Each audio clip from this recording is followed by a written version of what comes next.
আসসালামু আলাইকুম। আজকে আমরা যে ফ্ল্যাটটাতে কাজ করতেছি, মূলত এখানে ছাদে পাইপ দিয়েছিল একজন বিদেশ ফেরত পিএইচডি ডিগ্রিধারী একজন মিস্ত্রি। তো পরে আমাদের ডাকা হয়েছে।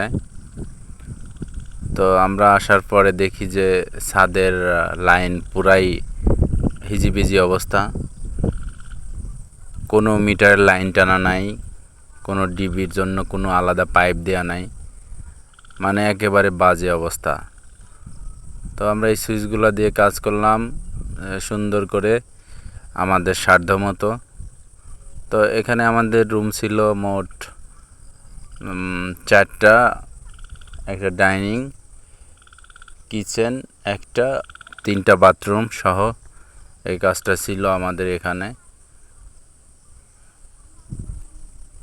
তো আমরা তো আসলে বোঝাইতে পারি না বাড়িওয়ালাদের যে বিদেশ ফেরত এমবিবিএস যিনি আসছে, উনি বিদেশ থেকে আসলে অনেক সময় তার সব কিছু জানা থাকে না।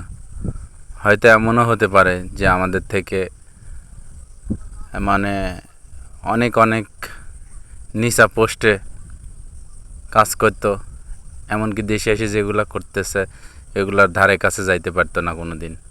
দেখেন, এক ছাদের মধ্যে মনে করেন যে সার্কুলার বক্সের মনে করেন অভাব নাই, কত যে সার্কুলার বক্স আছে ছাদে, মানে কিছু বলার নাই আসলে যে কি অবস্থা করছে ছাদের, 12টা বাজায় ফেলছে একবারে। তো এখানে আমাদের নাট শর্ট পড়ার কারণে এগুলো এমনই আছে।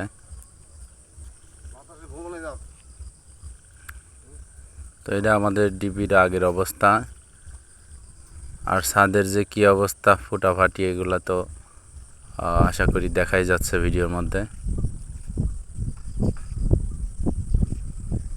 তো আমরা এই কাজগুলা যথাযথভাবে করার চেষ্টা করলাম, যতটুক ভুল সংশোধন করা যায় আর কি। আমরা ডিবির লাইনটা একদম ফ্লোর দিয়ে নিয়ে আসছি, কিছু কিছু রুমের লাইন আমরা ওয়াল দিয়ে নিয়ে আসছি।